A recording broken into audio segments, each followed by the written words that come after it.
our guests to share about choices made, difficulties encountered, and commitments solidified. This evening, our guest is the Reverend Dr. Jonathan Lee Walton, Dean of the Wake Forest University School of Divinity. Walton is a social ethicist whose scholarship focuses on evangelical Christianity and its relationship to mass media and political culture. His first book, called Watch This: The Ethics of Aesthetics of Black Televangelism, examines the theological and political traditions of African-American religious broadcasters. His most recent book, which is titled A Lens of Love: Reading the Bible in Its World for Our World, blends his work from the pulpit and the classroom by exploring the Bible from the perspective of the most vulnerable and violated characters, toward developing a Christian social ethic of radical inclusion and human affirmation. Dean Walton is an outspoken advocate for social justice and civil rights. His work and insights have been featured in several national and international news outlets, including the New York Times, CNN, Time Magazine, and the BBC. Welcome, Dean Jonathan Walton. Thank you for being with us. And thank you for having me, Brother Brian. The Greeks have a conception of hell. They say hell is whatever you hated most in this life, in the afterlife. Right? And I listening to you with the very gracious and generous words, like being in hell for me is like hearing somebody say my bio in front of me over and over again. It's so uncomfortable. But listen, thank you for having me, my man. Thank you so much. The beauty of this feature, we can just put you on mute so you can't stop it, right? You just have to listen to it. It's great to have you here. Let's start off by introducing you a little bit more here to the Syracuse University community. You attended Wofford College on a football scholarship. Then you transferred to Morehouse College and intended to be a lawyer. And your path was, shall we say, altered in part because of the influence and impact of Benjamin Elijah Mays, who, as many would know, is the respected scholar and longtime president of Morehouse. As our conversation gets started here, would you be willing to share a little bit more about your vocational journey and perhaps a little bit more about the impact of Mays on your life? Absolutely. Again, thank you. Thank you, Brian, Dr. Konkol, for what you're doing, providing this platform to engage these very important questions, and just the incredible work that you're doing at Hendricks Chapel on the beautiful campus of Syracuse University. Man, so much love to you, so much respect for you. I guess as I hear your question, I mean, it's a question about formation in some ways. I mean, I came of age with two loves: a love of athletics, namely football, as you noted, and a love of civil rights history and politics and activism. But the biggest lesson that college football taught me was that my love far outpaced my talent. And so it was clear that I better double down on my other love. Growing up in Atlanta, with my parents in my household and my grandparents, I mean, the civil rights movement, the Black freedom struggle, that was sacred history in my house. And it was this progressive evangelical tradition I would say it's in my bloodline. I mean, and it was the Black preaching tradition in Atlanta, whether it was Ebenezer or Israel or Victory Baptist churches, I mean, that shaped my orientation toward faith and toward politics. And it's what these precious communities have to offer this nation in regards to what it means to do justice, to love mercy, and to walk humbly before our God, right? That continue to inspire me, and I continue to aspire to. So yes, Morehouse College. I mean, it provided me the space to immerse myself, deeper within this tradition. And yeah, Benjamin Elijah Mays, I mean, that great educator, preacher, scholar of religion. There weren't many who went through Morehouse College, I mean, even years after his death, that weren't informed and shaped by his. I mean, that Born to Rebel, I mean, we're given a copy of that when we enter the gates. And as somebody who was wrestling and struggling with his own kind of call, I mean, he was this moral exemplar for me. And there's a reason that he was known as the schoolmaster of the civil rights movement, because it's the ways that Benjamin Elijah Mays helped to foster both the moral dispositions and the intellectual frameworks for students, most notably like a Martin Luther King Jr. or Maynard Jackson, or David Satcher, Spike Lee. But I also want to be clear, because obviously I attended an all-male institution in Morehouse, but this tradition reaches back so much farther, and it's more inclusive than often even the sacred history suggests.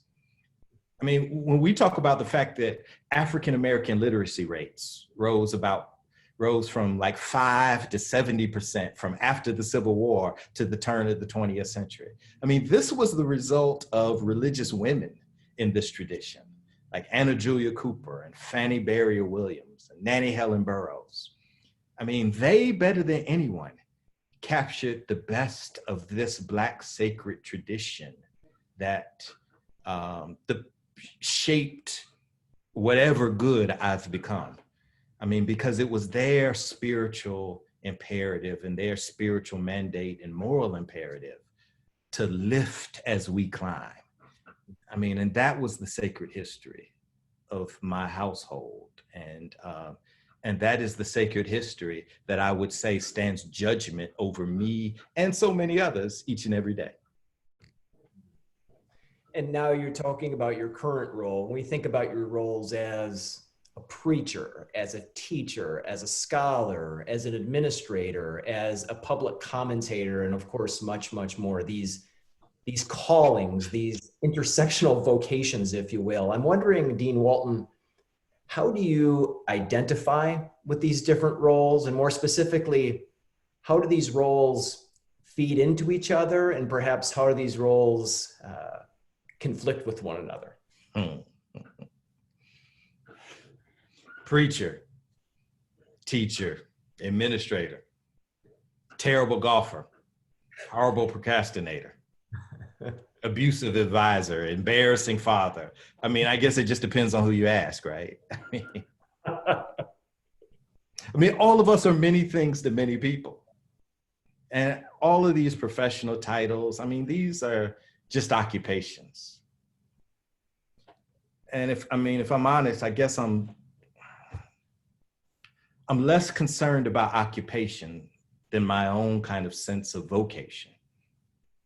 I mean, and by vocation, I mean this sense of spiritual and divine call. I think it was Mark Twain. That said, the two most important days in your life are the day you're born and the day you figure out why you're born.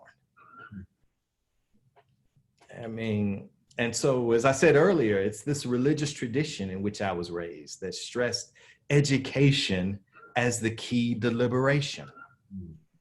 And by education, I'm not talking, not just credentialization, not just degree chasing, not just hyper professionalization, not merely chasing, paper, but education, thinking broadly and critically about the world in which we inhabit. And at the end of the day, I guess, I mean, whether I'm in the pulpit, whether I'm in the classroom, or now even leading a school, I would say, I mean, my primary vocation is being an educator.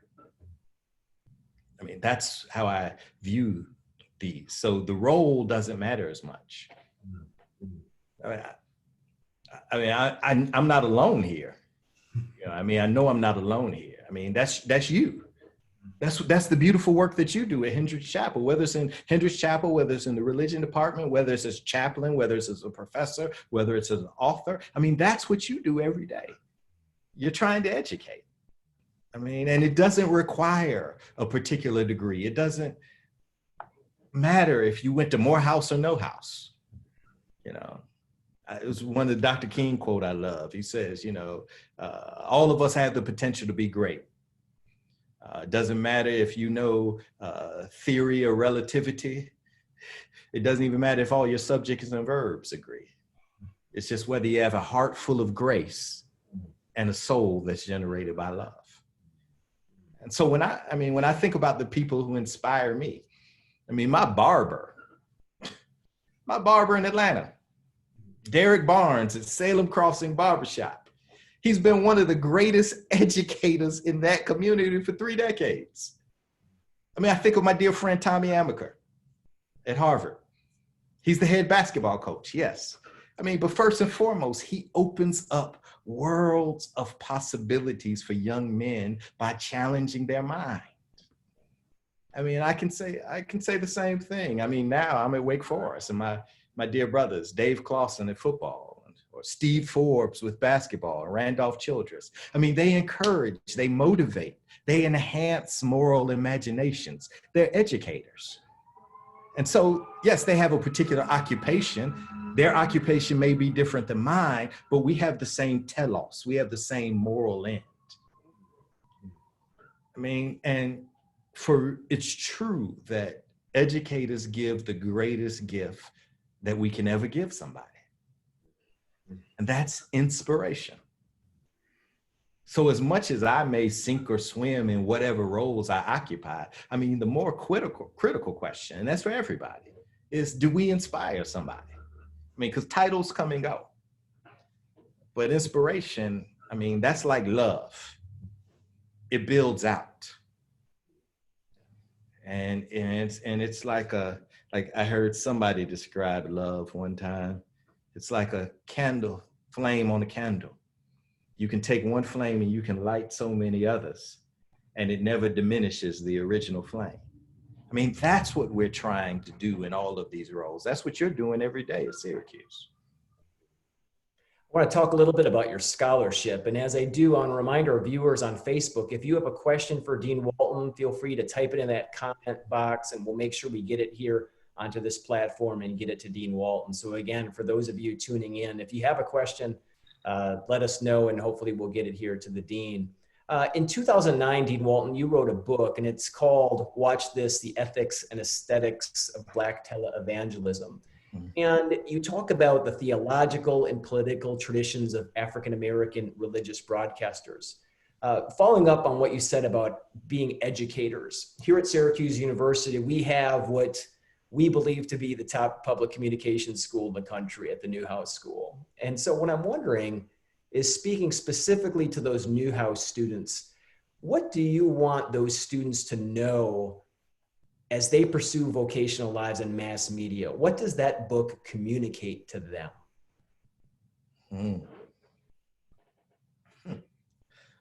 I mean, it may communicate that I didn't attend the top communication school in the country. We'll send you a brochure. We'll send you a brochure. May they all have grace on the book when they read it. I mean, watch this. I mean, my first book, I mean, I was trying to do two things largely. Number one, I was trying to ask scholars of religion to take seriously mass mediated forms of religious expression.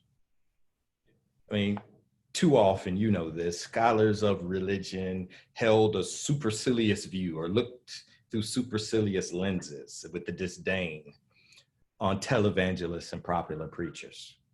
Whether you're talking about the Jerry Falwells or Jerry Falwell Jr.'s or the Rick Warrens or T.D. Jakes or Paula White, I mean, they were just laughing stocks in the academy when I was going through theological education, and professors thought that nobody should take them seriously. As a matter of fact, I mean, I think it took 4 times for me to get my dissertation proposal through when I first started writing about this form of religious expression. And it was in large part, as my advisor told me, because nobody had a clue what I was talking about or the people I was talking about. And I was writing about figures that not only had congregations that were in the tens of thousands, but were reaching millions and were on New York Times best-selling lists. And scholars of religion had no idea, right? Because we were in this kind of insular conversation. I mean, so that's the first thing I was trying to do. And in that regard, I think I've been proven right, because even since 2009, I mean, now some of these same figures are advising presidents and their international leaders.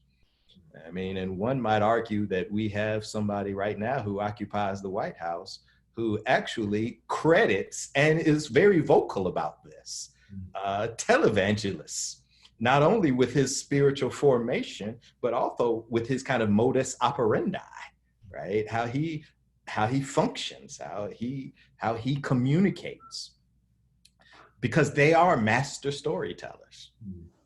So, I mean, that was the first thing I was trying to do. The second thing I was trying to do, I was also asking preachers and aspiring preachers to take media seriously. I mean, too many of us, if we're honest, if we're candid with ourselves, we chase public attention and acclaim, and we know that varying media platforms will help expand our brands. But media are not neutral. I mean, television, social media, podcasts, they don't just share our message. It's just not a linear communication. They inform our message. They speak back to our message, and they shape what we do in congregations. And if congregations are going to become our television studios, as many of them have become, then we have to think about what we're doing in those spaces and the way media informs. I'll give you a quick story, quick example. I remember one time I was a guest preacher at a large congregation, and there had been a horrific shooting in that community on that week. And I was going out and I was saying how I was going to offer up a prayer and address that. And the pastor of the church, asked me not to. And his rationale and reason, he said, because we distribute this service online and on television in many different markets, not only across the country, but also across the world. And we don't like to locate our experience in time and in space. He didn't use that language, time and space. That's my language, but that's what he was getting at. Right? And so in his quest to be international with his message and speaking to millions, he couldn't even address the anxieties, the concerns, the heartbreaks, the pain, the problems, the perils, the perplexities of those precious people that were sitting right in front of him on that Sunday.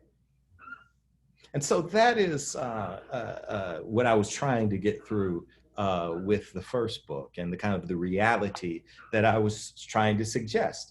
Not to demonize it, not to say that it's evil. God knows, look at us sitting right here, right now. We're all televangelists now, right? But I was trying to say that we have to be more self-aware in the tools and technologies that we use. As Socrates put it, right, the unexamined life is not worth living. And we have to examine all of our practices as educators, religious leaders, spiritual leaders. And your next book, A Lens of Love, this book calls upon your readers to engage the Bible in its world for our world. And my understanding is that this book was created through the questions and the curiosities of your students. And it leads me to wonder, in the midst of all that's taking place in the lives of our students right now here in 2020, I'm wondering, Dean Walton, how do you think that the Bible in its world is speaking to their students in their world right now? And I should let you answer that question. The way I think you got some great ideas behind that. I mean, how does the Bible in its world speak to our world right now? Displacement. Calls for justice, life under empire, how to treat the victimized and villainized, whose life matters and whose doesn't, knowing the difference between physical healing and spiritual wholeness. I mean, I could keep going, right? I mean, but let's just say if we started with displacement. I mean, the Hebrew Bible tells the story of a nation living in exile, experiencing displacement. Their lives have been disrupted. Cultural insecurity, vulnerability, and all of the heartbreak that's associated. And then couple that with rampant injustice at the highest levels of power. So how does this animate us to act? If we check the biblical record, some turned inward. They turned inward and they elected to worship at the altars of me, myself, and I. We see Tupac in the Hebrew Bible. I got to get mine, you got to get yours. I mean, others became holier than thou, overly self-righteous. They masked their insecurity by demonizing others. And then we see that others became violent freedom fighters. They saw themselves as standing up for the cause of justice. And they were going to destroy the ruling forces. And they might not have been aware that they were simply becoming the hate that hate produced. I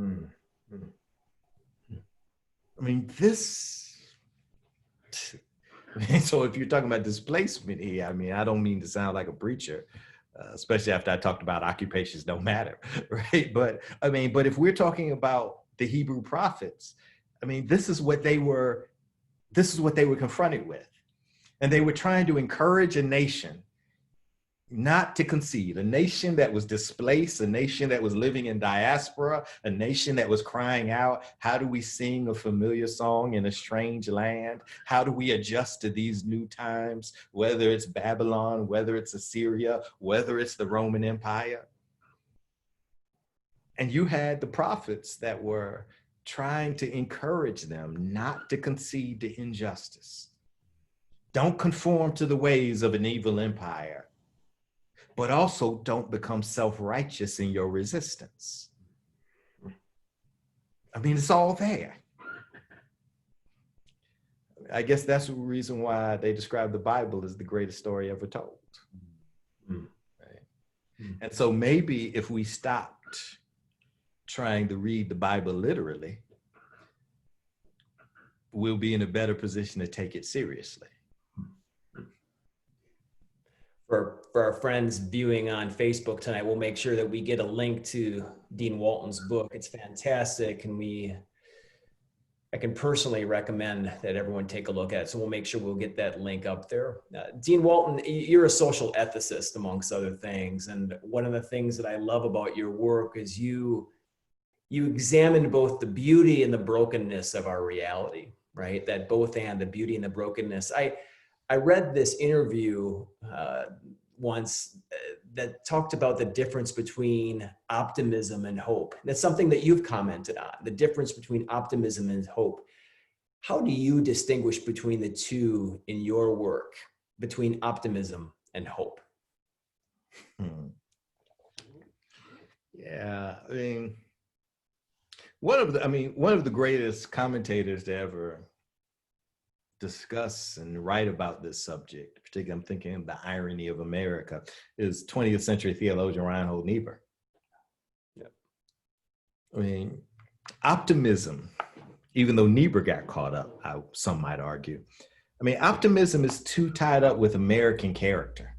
I mean, it's kind of American character of progress. Right? Things will ultimately get better. Justice rolls in on the wheels of inevitability. Optimism is just too entitled for me. I mean, it's a term of privilege. Okay? We just assume, yeah, everything is naturally going to work out, right? Well, I mean, that's That's easy for some of us to say.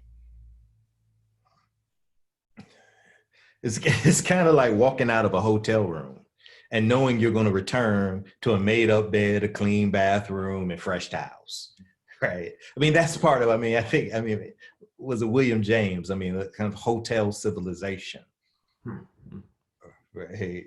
That's part of the American character. It's a optimism is too tied up with that. In life, it's more tragic than this.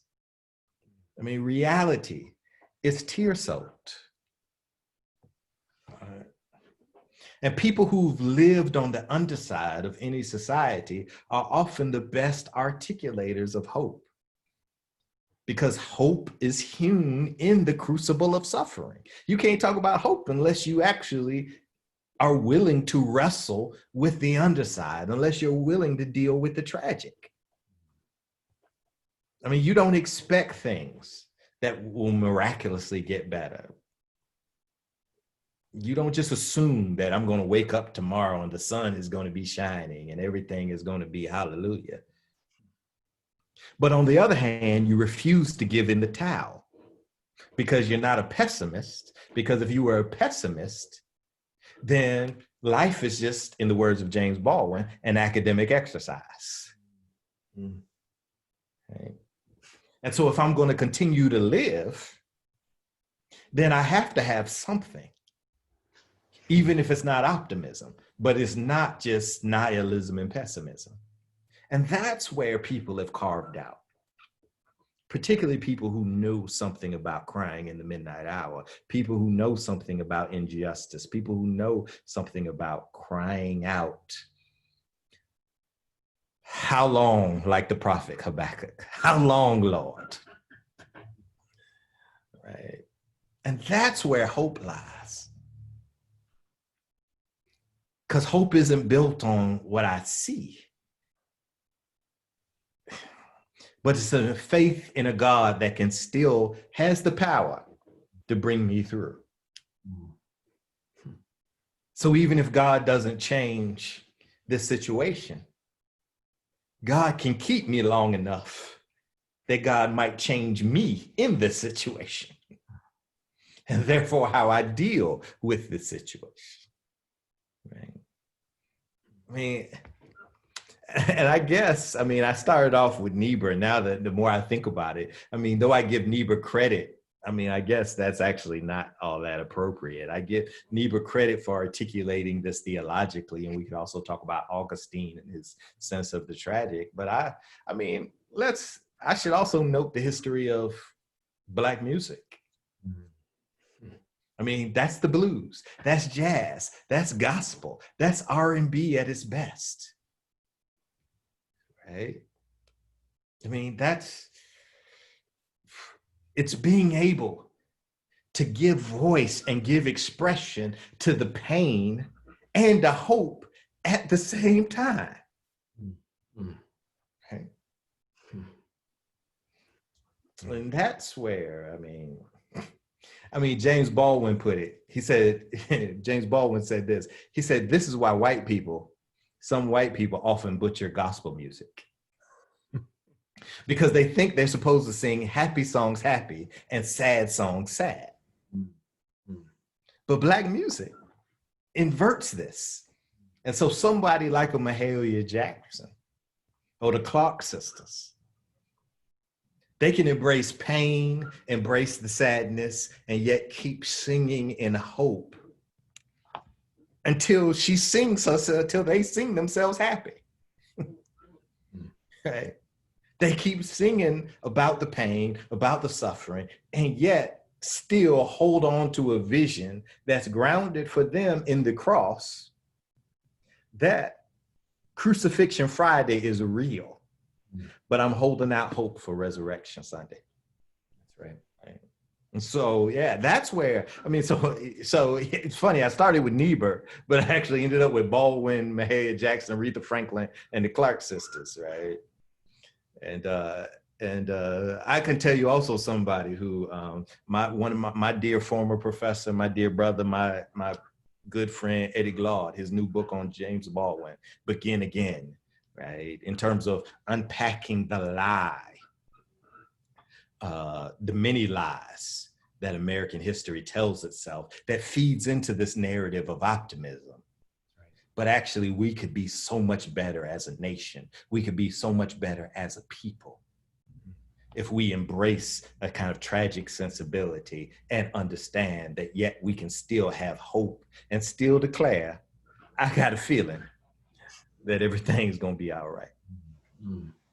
I want to incorporate a comment that we got from one of our viewers here. Miranda is talking about being a mediator when she's thinking about those who self-identify as Christians who display intolerance and hatred and so on and so forth. And I want to tie that into some of the sermons I've heard from you, Dean Walton, when you self-describe your sermon preparation as aiming for radical inclusion. And I think this might be helpful for Miranda here in her comment. So Dean Walton, as you're thinking about your attempts to emphasize characters from the Bible who are furthest from the center of power and privilege, what does sermon preparation look like for you amongst that hermeneutical lens? And perhaps how can that help Miranda and others who are thinking about how it is that they function as people of Christian faith in the context where they see others in the name of Christianity practicing intolerance, hate, so on and so forth? There was a lot packed into that question, so I apologize.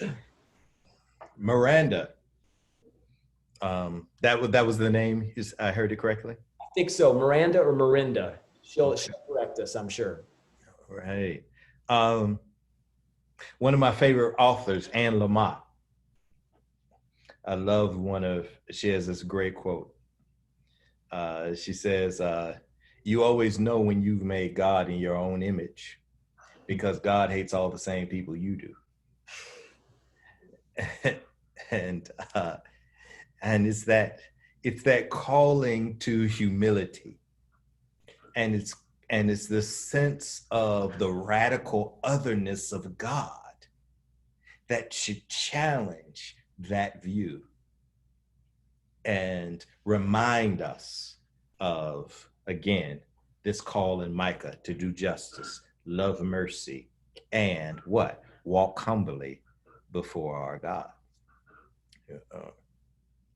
And so it was Ryan, I cited Reinhold Niebuhr, right? So his brother, H. Richard Niebuhr, has this incredible book about radical monotheism. And he talks about different forms of idolatry. And one form of idolatry is polytheism. And that's what many of us are familiar with, right? It's when we worship multiple gods. But he has another form of idolatry, which he calls henotheism. Right. And a henotheism for H. Richard Niebuhr is when we actually take our relative values and we reify them as sacred. And that's a form of idolatry in itself. And so all of the things that we're captivated with, right? All of those things that we are enamored with, we elevate, and then they become gods to us. And all of the people we're scared of, all of the people that we've rendered barbarians at the gate or at the border, all of the people that we think aren't worthy, right? We demonize, and then we render them outside of the pale of God. And so the Bible, is all about this story, right? Right? Be careful and watch how you treat the stranger. Because remember, you were once strangers in the land of Egypt. It's Jesus's treatment of the Samaritan, whether we're talking about the Good Samaritan or whether we're talking about the woman that he met at the well in John chapter 4, right? We could, because of the fact many of us don't realize the context of that story and the cultural scripts that were in play, we don't realize that actually Jesus could have dropped the mic after he mentioned the name Samaritan. The story didn't have to go on any longer. Why? Because the Samaritans were those who were the least and the left behind. The Samaritans were ones who were victimized and villainized. The Samaritans were the ones that many self-righteous Jews, like Jesus was a Jew, but many of the self-righteous Jews that Jesus was challenging saw them as inferior Jews, right? And again, why? Because the broader Jewish community is dealing with their own anxiety and insecurity living up under Roman Empire. And so when he's telling these stories about Samaritans, right, he's talking about people who we think so little of, but actually, you know what? They have some of the greatest demonstrations of faith, and they have a better understanding of the kingdom of God.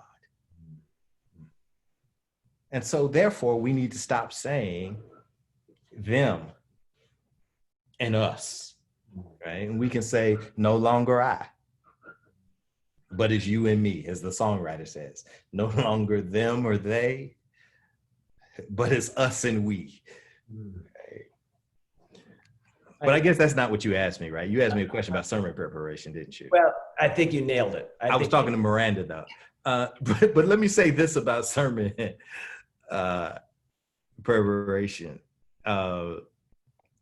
I mean, I'm actually teaching a course. I'm teaching an online course this semester entitled The Prophetic Preacher, or The Prophetic Pulpit, Preacher is Public Intellectual. And one of the things that I'm hoping to impress upon students, I got my learning outcomes because I'm trying to be a good online pedagogue. But one of the things I'm trying to impress the students is that sermons are not something that you sit down and do. But it's like an artist. You're always doing it. You're always writing. You're always imagining. You're always preparing. I mean, so everything you read, everything we watch, you're always looking for stories. You know what I'm talking about, Brian? We're always looking for stories to capture the human experience. And you asked about speaking to a broad audience. Oftentimes, you know, we think, oh, well, we have to be broad and we could be milquetoast. Oh, no, actually, we can be particular.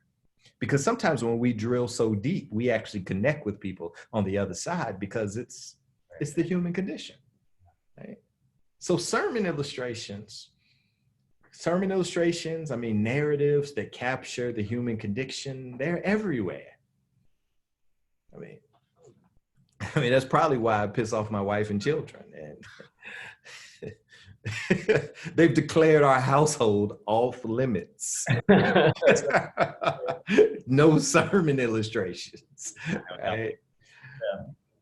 But I mean, let me just say that, you know, I've told students, and one of the things I'll talk about in this class this summer, this fall, I'm preparing it this summer, is that being a preacher, I mean, it's like being an on-the-scene reporter. Mm-hmm. I mean, you drive around in that little van and you go and you find the action and you listen to people's story and you let people testify. And then you get up in the pulpit and you bear witness. Yeah. You mentioned about the course you're teaching. We have to have a question here. The Divinity School at Wake Forest University, it's remarkable in that its history is actually quite recent. Classes began there in 1999 in the midst of this tremendous shift in terms of religious and spiritual demographics. And I'm really curious to know, what for you as the dean of the Divinity School, what does theological education look like to you there now in the midst of so much taking place in this country in ever-changing theological, religious, spiritual contours? We'd love to hear a little bit more about the Divinity School. The Divinity School is an amazing place. The Divinity School at Wake Forest University, it's an amazing place. I mean, you visited me up in Cambridge. I had an incredible job. I loved the people. I loved the community at Harvard University. I loved my role at the Divinity School and at the Memorial Church. And so I wasn't looking to go anywhere. But President Nathan Hatch at Wake Forest University and Provost Rogan Kirsch, and meeting and coming down and visiting. And I tell you, so the history of the Divinity School, I mean, it was men and women that decided that they had to do something about the Southern Baptist reaction to the civil rights movement. Wake Forest University is grounded in a Baptist history. Right. And it severed its ties also in part to the fundamentalist takeover. It was when the Southern Baptists decided that they were going to anchor in the harbors of exclusion and intolerance. And they were going to decide based upon genitalia, they were going to decide who was called and who wasn't called. And it was that great purge. For those listeners who don't know about that history, you should look up the history. It was called the Purge, where moderate and progressive and women professors and faculty members and preachers in Southern Baptist seminaries and pulpits were exiled and excommunicated, and the fundamentalists took over. And it was about that point that men and women who were graduates, particularly progressive preachers, thought that if Wake Forest University is going to be a premier university, then theology has to be held up alongside of a business school and a medical school. And in response to this kind of the injustices of intolerance and exclusion, they said, hey, they read the parable.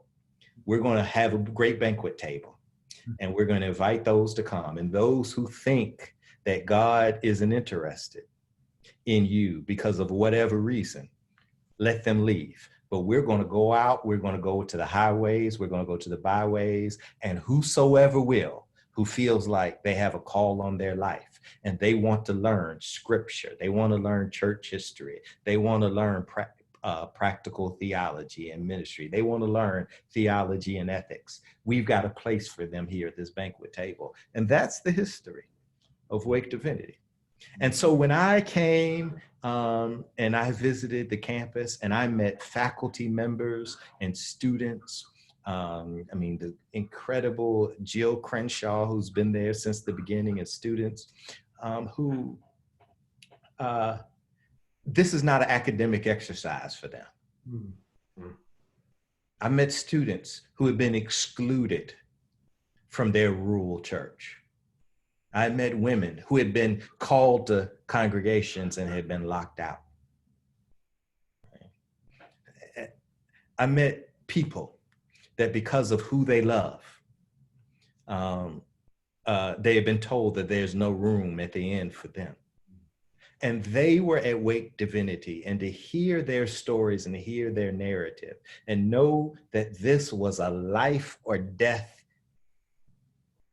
call, vocation for them, man, just made me know how special of a place Wake Divinity was. And that's why I wanted to be a part of what's going on here. And I'm so glad, that I was able to join the work. Not to mention the fact that, as you know, I'm a Southern boy, and as you probably hear my talk, right? And I could be somewhere where folk aren't going to make fun of me for how I talk, and I could say y'all and fixing, and people know what I'm talking about. I could wear seersucker, I could drink Jack Daniels, I could love SEC football, ACC football, and everybody is cool with that, and they aren't trying to pressure me into having a British accent. Oh, we could talk all night. We've got there's a lot we could cover. As we're coming near to the end, we started with Benjamin Elijah Mays, and I'd like to conclude there. He has this quote that I want to read back to you. It says, "It is not a disaster to be unable to capture your ideal, but it is a disaster to have no ideal to capture." With so much going on in our world, some call it unprecedented times, challenging times, crisis times, perhaps it's just important times. Dean Walton, as we conclude our conversation this evening, what's the ideal in your mind that we're trying to capture in this time? The ideal that we're trying to capture is love. And I'm not talking about some anemic, concupiscent, self-fulfilling eroticism. But I'm talking about this notion that the Greeks called agape, this concern for the other.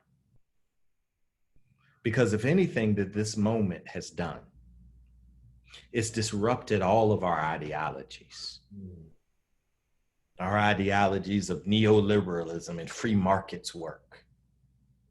Well, guess what? I mean, it's that classic line, we're all Keynesians now, right? Because we all understand the role of the federal government now. We all understand the role of our communities of faith now. We all understand the central role that what Cornel West calls the social buffers, the institutions that constitute social buffers in our community.